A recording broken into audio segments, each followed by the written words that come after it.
French Canada is known for many things, like poutine, which in the north of England we would just call cheesy chips and gravy, or that one streamer who makes noises instead of saying actual words. I've heard that bad. I've seen some of these documentaries, I ain't believing none of that. Hey, the game government ain't no getting no one in the best sample, no getting that 3D. And of course, the longest Formula 1 race ever. On the 12th of June 2011, 23 of the world's greatest drivers and the Rain Kartikeyan lined up to compete against each other in the 2011 Canadian Grand Prix. I'm going to be honest with you, so far the season had been pretty unremarkable. Sebastian Vettel, the reigning world champion, had won all but one race so far, with Lewis Hamilton taking victory in China. Red Bull had built by far the fastest car, with McLaren and Ferrari being in the battle for second, and Mercedes hanging in the top 4 just ahead of Renault. Now, despite me saying that the season so far had been a little bit of a snooze fest, anyone viewing Formula 1 on this particular night would be in for a little bit of a treat, provided they could convince everyone in their family to let them sit in front of the TV on one channel for 4 hours, 4 minutes and 39 seconds. Remember, this is 2011, where you probably only had one TV and everyone had to share it. And yes, that is how long the race lasted for. The grid on Sunday looked like this. Champion Vettel, very unsurprisingly, had pole position. Ferrari's Fernando Alonso, and last year's closest contender for the title, took P2. Second Ferrari driver Felipe Massa was in P3. Mr. Not Bad for a number 2 driver himself, Mark Webber, was in P4. In 5th was the current only other race winner of the season, Lewis Hamilton. In 6th was Lewis Hamilton's best mate, and at that time, lead Mercedes driver, Nico Rosberg. I'm sure nothing would happen between those two to make them not be friends. In 7th was the 2009 world champion and teammate of Lewis Hamilton. Well, for example, the button that used to work the DRS now activates the Jensen Button. In 8th was Michael Schumacher, little-known 7-time world champion, who is currently in his second year back since rejoining Formula 1. If you don't know who Michael Schumacher is, let me put it in Fortnite terms. Ninja. In 9th was Renault's Nick Heidfeld, and in 10th was his teammate Vitaly Petrov. Overall, that was actually quite a standard grid. No real surprises, not a single car from outside of the top 5 teams had made it into the top 10. Usually, this would set you up for a relatively boring bit of a procession of an F1 race. You know, there'd maybe be a couple overtakes and people trying to get past some slower cars they were in front of. But that day in Canada, they decided they would simulate the nicest day in Britain because the track was covered in rain. This actually led to the first few laps of the race being under the safety car. And I can warn you now, this will not be the last time we see Bernd Mailander, the driver of the safety car, in the lead of the race. In fact, let me just put up a little counter on the screen now, and we'll see how many times we get to see him driving around. Once the track was deemed dry enough, we finally got the race going. Unfortunately, it wasn't from a standing start, but instead a rolling start behind the safety car, where Fernando Alonso actually had quite a good launch and saw himself challenging Vettel in the first couple of corners. But sadly for my mate Fernando, he didn't really get another go at challenging for the lead. Bye, have a great time. As Vettel started to pull away. You know what that Red Bull car's like. It grew a pair of wings and f***ed off 10 seconds up the road and no one saw it again. Or did they? Well, that's what I'm going to tell you. So much for an interesting race start at the front then. There was something else that happened on the race start though. Howard Hamilton, a little bit further back, decided he really liked the look of Mark Webber's Red Bull car. So he went and had a bit of a closer look at it and oh, they've crashed, haven't they? Market Webber now had quite a lot of work to do to get back towards the front, as he dropped all the way back outside of the top 10. Now, as this was 2011 and Formula 1 cars were yet to grow to the size of a small super yacht, we actually got some really close wheel-to-wheel racing that we haven't seen in the recent years of Formula 1. Watching this, it really did actually hit me how much more fun it was to see the smaller cars going around the track. They could just go side by side in so many more places than we see now. Anyway, with all of that action going on in slippy conditions, conditions, something was bound to go wrong. And it came in the form of Lewis Hamilton trying to overtake his teammate Jenson Button, who, you know, he'd ended up behind after his little oopsie-doopsie moment earlier on. And so when Hamilton was trying to send a sneaky move around the outside of Jenson, they ended up having a little bit of a collision. And when I say a little bit, what I actually mean was Lewis Hamilton's suspension was broken and he was out of the race. Now, as you can imagine, both of the drivers did the responsible thing as teammates and blamed each other. Jenson did not come out of the incident unscathed either. No. He also had a rear right puncture, which meant he had to very early on make a trip through the pits. And you know what? For no particular reason whatsoever, let's keep count of how many times Jenson has been through the pit lane this race. It's going to be represented by this picture of an alien dog. Just don't forget what that means. Button's little trip to the pits did leave him in 14th position. Although, thankfully, the safety car being called out for Hamilton meant that it helped him from dropping too far down the order. Also, that means we can add another burnt Mylander to the counter, thank you very much. Eventually, after a little bit of your average morning commute simulator, it was finally called in again and we got a bit more racing. Now at this point, it would be Jenson Button who the top teams were going to be watching, because in his pit stop, he had put on the intermediate tyre. If this is your first time ever hearing about Formula 1 tyres, let me quickly give you the tyre lesson. Full wets are for when the track is basically an ocean. I am under the water. Please help me. Here too much raining. Intermediates are for when the track is quite wet, but also a little bit dry. And slicks are for when the track is dry, or there is a dry racing line. Does that make sense? No, I don't care. So with Jenson being on those faster tyres, he did actually manage to recover a few positions during this next stint, as he found himself already back up in the points in 10th. There's also quite a few other drivers in the pack who were getting a good bit of racing going. There wasn't a minute of this race without some action. But as I mentioned before, the teams were all keeping an eye on Button's speed with the intermediates on. Of course, Button could not just go out there and enjoy himself, because he had to take yet another trip through the pit lane. I cannot wait for this. I get to add another one to my counter already. This time, it was because he was found to be speeding under the safety car and was given a drive-through penalty. The reason you're not allowed to speed under the safety car is because no. So now, Benson Jutton was all the way down in 15th, but using the faster tyre of the Inters that not many people had put on yet either, he quickly passed a bunch of cars to recover to 8th, whilst a few in front of him went into the pit lane to get on the same tyres. Two of those to pit were actually the two Mercedes of Rosberg and Schumacher. We'll keep an eye on one of them later on in the race. By lap 19, and yes, you are right in hearing that number, we've had this much happen and we're not even halfway through the 70-lap race yet. That's quite big. But Button was back in 7th place on the track, and this was right as a huge amount of rain hit the circuit. Now, while F1 cars are pretty good at driving in wet conditions, the thing that makes it very hard for them is the visibility.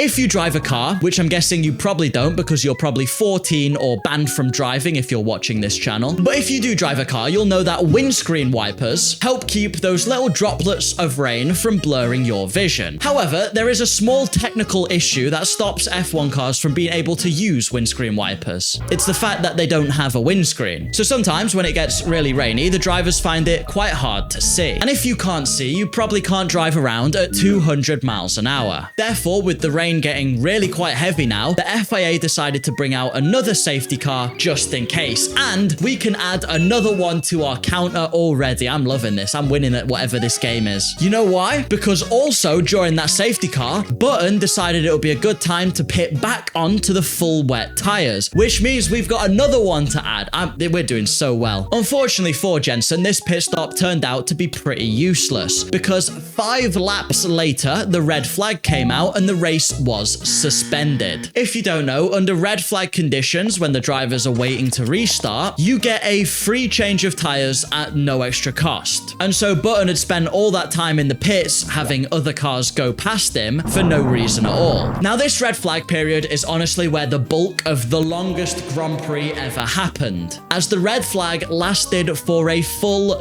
2 hours before we started racing again. So whilst we're under red flag conditions, we've got a bit of time to talk. So let's talk about Jenson and Lewis Hamilton's crash. Although quickly first, if you are enjoying the video, why don't you hit the subscribe button? If you do, thank you very much. And very quickly, I will just yap a little bit more before we get back into the main bulk of the race. If you would like to get 10% off Formula 1 merch, you can use code DANNOSKILL10 over at V12RS to get official F1 merchandise at a discount. The other good thing is you'll be helping to support the channel, because once you buy it, 10% of whatever you spend goes back towards me. The other way you can do it is by becoming a channel member. I just want to say a big thank you to these guys. I'm sorry I'm yapping a little bit, but I really do appreciate these guys and I want to give them a shout out. And now we've done that, let's talk the crash. Rule number 1 of Formula 1 is car go vroom. But rule number 2 is do not crash into your teammate, which is what Jenson did. However, under the red flags, he has revealed that he actually talked to Lewis about the incident, and being able to sort it out with him between the race actually helped him feel a lot better going into the next stint. Also, whilst this was all happening, there was some guy watching this race at this girl's house. And because of the red flag being so long, he managed to get laid. And he was forever immortalized in this meme right here. After he was done with all that business, the race was allowed to restart. And of course, the race was restarted under the safety car. Does that count as another one? I'm going to count it. Let's put it on the counter. This time, Vettel got a much better launch at the start of the race, and as we're allowed to go racing once more, Button realized that the track was actually starting to dry out again. And so he made another pit stop, there it is, back onto the intermediate tires. After Jenson got out on the track again, quite a few other drivers followed him and went onto those tires as well. One of those drivers that also went into the pits was Ferrari's Fernando Alonso, you know, who'd been running up near the front, and also the man who watches over me all day and all night and stares into my soul.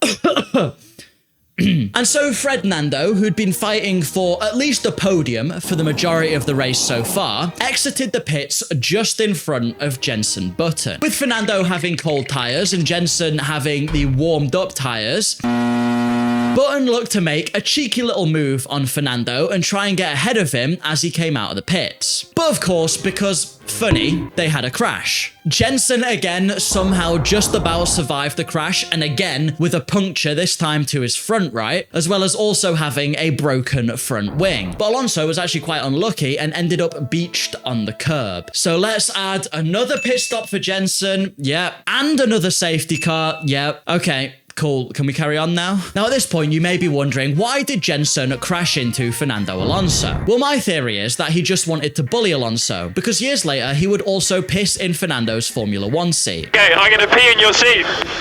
No, please. This time, when Button left the pits after changing all that broken stuff, he came out in dead last position, which was at this point 21st place, as obviously Lewis and Fernando were out of the race, and Heikki Kovalainen, just after the red flag restart, had some engine issues and had to retire. Now, it's at this part of the race where I am going to be completely honest and completely straight with you. Jenson, the first driver to press the DRS button, fucking hell, that's a long middle name, that is. Jesus. He completely locked the fuck in from this point onwards. Most drivers who are having a race this shit, usually their mentality just goes straight out the window. But not Jenson. He took a deep breath, gripped the steering wheel as hard as he could, turned off his Subway Surfers in the car so he could absolutely focus and lock in. When the safety car came in yet again, he just began slicing through the field, making progress for the 6 billionth time back up towards the top 10. That was until he spotted Mark Webber up ahead, going very quickly on the slick tires. Jenson, seeming to enjoy the pit lane more than the track, decided he would join Webber on those tires and went into the pits yet again then to get a fresh compound of the slicks. There was now a dry area of track ready to race on. Now, it's at this point I want to bring up the fact that I've seen a lot of articles saying that this race from Jenson Button is overrated. But I don't believe anyone who said that has actually sat and watched the Grand Prix. And I urge you that if you get a chance, at least watch the closing laps of Canada 2011. Because Jenson Button's speed was absolutely incredible. He was at sometimes 2 seconds a lap faster, which in Formula 1 is, technically speaking, a shit ton, than Vettel, who was at the front of the grid. And he was setting fastest lap after fastest lap after fastest lap. It really was incredible to watch, even over like 10 years down the line. You could have told me my house was being set on fire by a crazy arsonist, and I still wouldn't have looked away from the screen because I was that mesmerized. Now, we've got to go back to something that happened a little earlier in the race, mostly because it's funny. But the other Ferrari driver, yeah, you remember that guy, Felipe Massa, he found himself fighting against Kayumi Kobayashi for second place. And I'm going to be honest, Kobayashi put up an incredible defense in the Sauber against Massa. Kobayashi was trying to secure a podium for the team, but he just didn't have the pace to. That's no fault of his own. He was in an absolute shitbox of a car. Anyway, Massa had done an oopsie and wasn't quite in the battle for the top 3 anymore. And eventually, Kobayashi did start to drop back too, especially after the pit windows. So with some of these events happening in the race, and Jenson with just his incredible speed, he'd managed to get from last, just a few laps prior, to being in 4th place and still catching Sebastian Vettel at the front. But this was when Nick Heidfeld's Renault decided it was a little bit hungry, and then it tried to eat its own front wing. Of course, with the track covered in debris with something your mother would describe as being able to take someone's eye out or possibly slice into a major artery, the safety car was deployed yet again.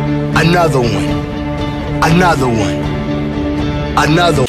Add that to the counter, please. And this meant the end of the race was going to be very interesting. Now, the safety car had some positives to Button. It did mean he was going to be closer to the front of the grid because it bunches everybody up. But it was actually unclear if the safety car would benefit him because now his tires were going to cool like everyone else's and he was going to be going more slowly. Whereas before, a lot of the commentators and pundits were thinking that Button had been able to get more heat in his tires and that's why he was catching everyone so fast. Plus, he was only in 4th, so if he wanted to unleash his full pace, he was going to have to get past Mark Webber and Michael Schumacher, who was in 2nd. Now, quick side note, because many people who haven't watched this race but talk about it, they often forget about Michael Schumacher in Canada 2011. Whenever we talk about Schumacher coming out of retirement between 2010 and 2012, a lot of people see him as being a bit too old for F1 and not really as good as he was in his prime when he was winning 7